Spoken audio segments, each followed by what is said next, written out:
During this tutorial, I'll look at a couple of techniques that are useful when we want to add more interest to our movie making. I'm going to talk initially about using what are known as cutaways, and prior to this, using markers so we can line up where we would like our cutaways to be inserted.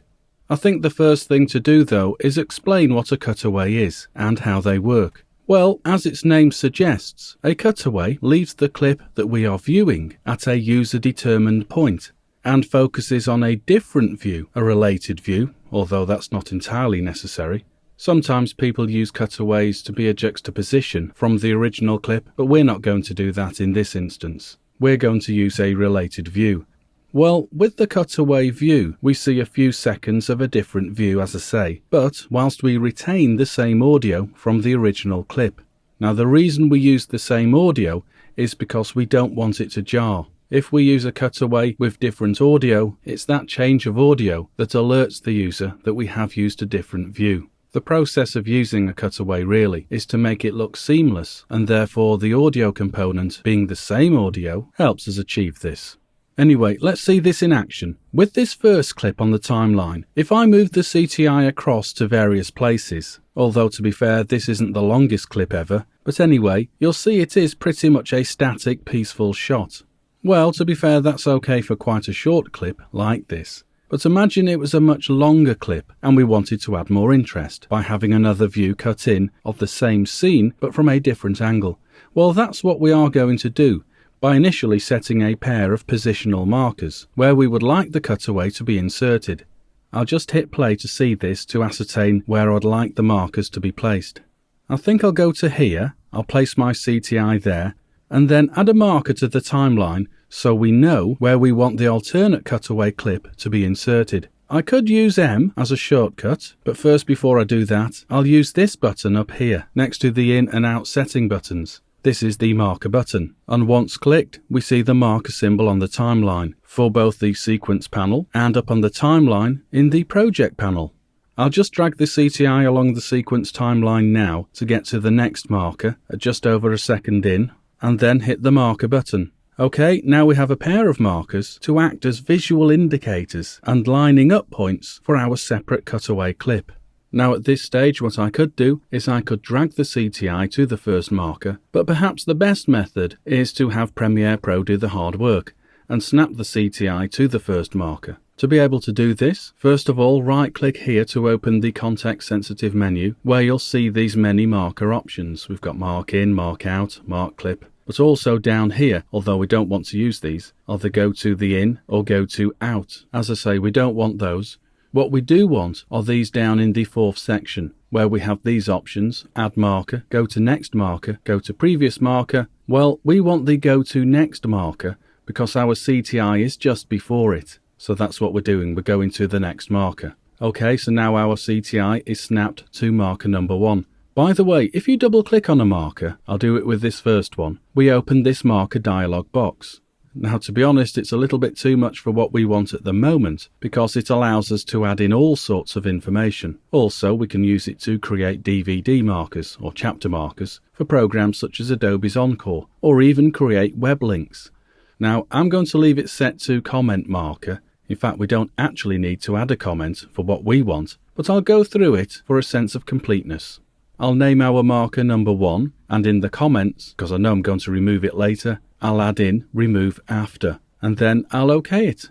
As I say, it's not really necessary for what we want. We don't really need to add in that information. That's us set with where the cutaway comes in. Let's find an alternate clip now of the same view, but a different perspective. So I'll come over to the project panel and I'll open up the video bin, and then simply scroll down to the file that I want to use. I'm going to go for one of these right down at the bottom.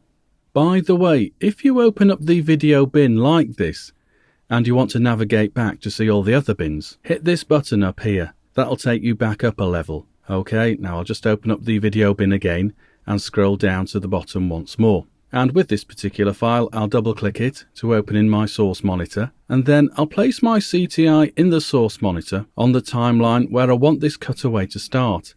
So I'll go for there, between 2 and 3 seconds in, and now I'll use M for the shortcut to create the marker. Now unfortunately this screen resolution means I'm squashed up a little, So I need to use this reveal button to access the buttons collapsed out of view.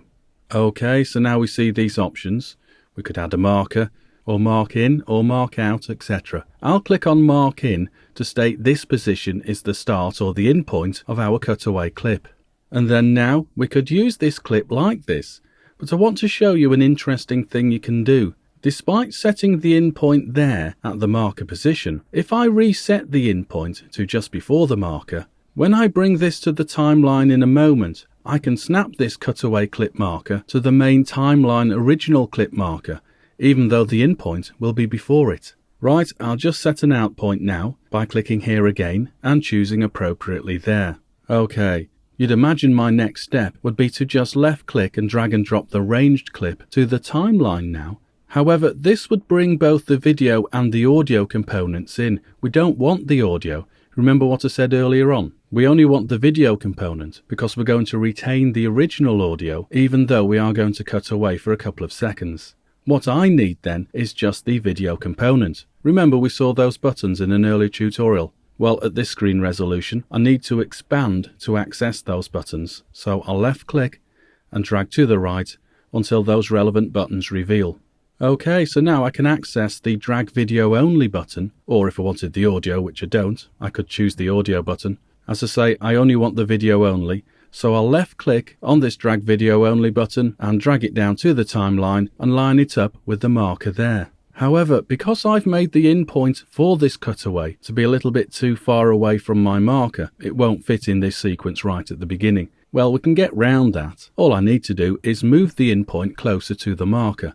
As it is at the moment, our cutaway marker keeps snapping to the second marker, which is our out marker really. So I'll just zoom in on the timeline first of all, and I'll move our in point on the cutaway clip so it is closer to that marker there. And once I'm done, when I place the markers together now, well, you'll see that sort of cross symbol there as they snap together. Okay, all done. Just to finish off, I need to trim away the start of this cutaway at the marker's position, and then trim away the end to our second timeline marker so it fits in that predetermined space. Okay, all done. Let's play it back. It is only short, but you get the idea. That's how we use markers, not necessarily for cutaways. You might want to use it for any number of reasons, but I've used markers here in combination with cutaways so that I can easily line up a different perspective of the same shot.